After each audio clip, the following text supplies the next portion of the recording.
గడప గడపలో నీ పేరు, వాడవాడలో నీ కోరు, పల్లె పల్లెలో పాపము నీవని ఒడిని పట్టినారు, గుండె గుండెలో నీ కోసం గుడిని కట్టినారు.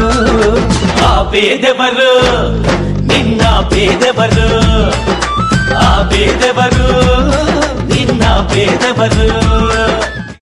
రాష్ట్రంలో ఎన్నికలు పూర్తయి ఏడాది అవుతుంది. ఈ ఏడాది కాలంలో ఏం జరిగిందని మనం ఒకసారి ఆలోచిస్తే, ప్రజలకి ఇచ్చిన హామీల్ని నెరవేర్చకపోవడం, కుడి ఎడమల దగా చేయడం, పచ్చి మోసం, చెప్పింది ఒక్కటి కూడా ఆచరించకపోవడం అనేది మన కళ్ళ కట్టినట్టు కనిపిస్తుంది. అందుకే సూపర్ 6 అని ఇంకా రకరకాల హామీలు ఇచ్చి ఈ రాష్ట్రంలో ఏదో మేము వస్తే తప్ప మంచి జరగదన్నట్టుగా పెద్ద ఎత్తున ప్రచారం చేయడంతో పాటు, గత ప్రభుత్వం ఎన్ని మంచి పనులు చేసినా కూడా వాటిని చాలా తక్కువ చేసి చూపించడం, అవన్నీ ఏదో తప్పుడు కార్యక్రమాలుగా మేము అడుగుతున్నాం, ఈ ఏడాది కాలంలో మీరు ఏం చేశారు? చెప్పింది ఒక్కడైనా సరే నెరవేర్చారా? ప్రజలకి ఒక్క వాగ్దానం నెరవేర్చడం కానీ, అది కాకుండా పలానా సంక్షేమ కార్యక్రమాన్ని బ్రహ్మాండంగా చేసామని కానీ ఒక్కడైనా మీరు చెప్పగలుగుతారా?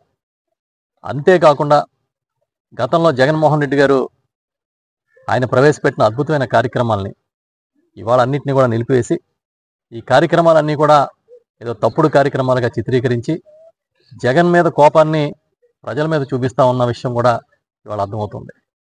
మేము చెప్తున్నాం, ఇది కేవలం మీరు అధికారాన్ని అనుభవించడం కోసం గత ఏడాది కాలం పనిచేశారు తప్ప, ప్రజల కోసం చివరికి మొన్న 10వ తరగతి పరీక్ష ఫలితాలను కూడా సక్రమంగా ఇవ్వలేకపోయారనే విషయం ఇవాళ బయటకు వచ్చింది.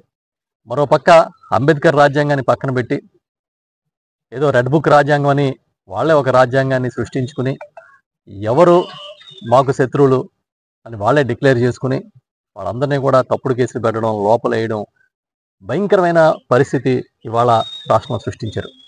పసికందుల మీద అత్యాచారాల దగ్గర మొదలుపెట్టి హత్యలు, మానభంగాలు జరుగుతూ ఉంటే కనీసం క్షేమ గుట్టినట్టు కూడా లేదు. గతంలో పెద్ద పెద్ద డైలాగులు వల్లించిన ఒక్కరు కూడా ఇవాళ మాట్లాడడం లేదు. ఎందుకని మేము అడుగుతున్నాం.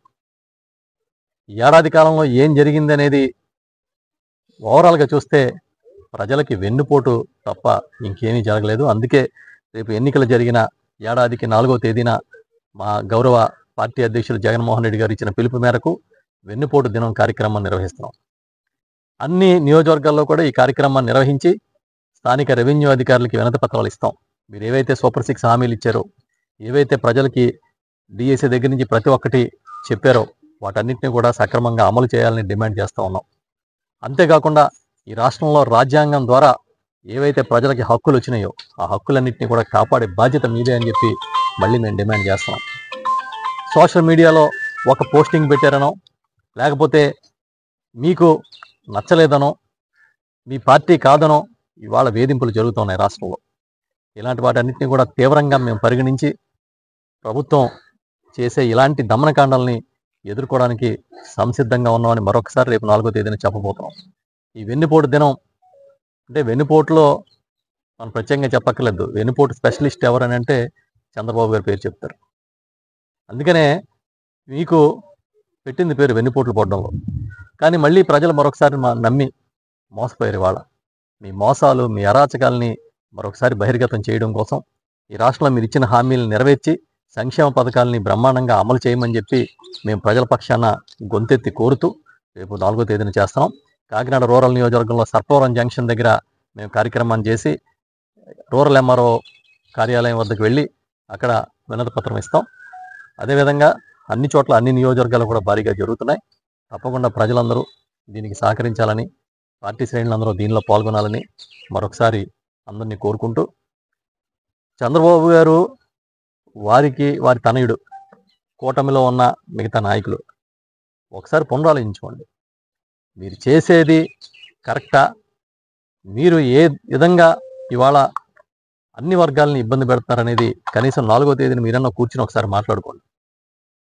ఇది ఎందుకంటే ఈ రాష్ట్ర ప్రయోజనాలన్నీ కూడా తాకడ పెట్టే పరిస్థితికి వచ్చింది. మీకు అమరావతి తప్ప ఏది పట్టనట్టుగా కనిపిస్తూ ఉంది. అందుకే చెప్తున్నాం, రైతాంగం దగ్గర నుంచి ఉద్యోగుల దాకా ప్రతి ఒక్కరూ ఆవేదనలో ఉన్నారు కనుక మీరు ఎప్పుడైనా సమీక్షించుకోండి.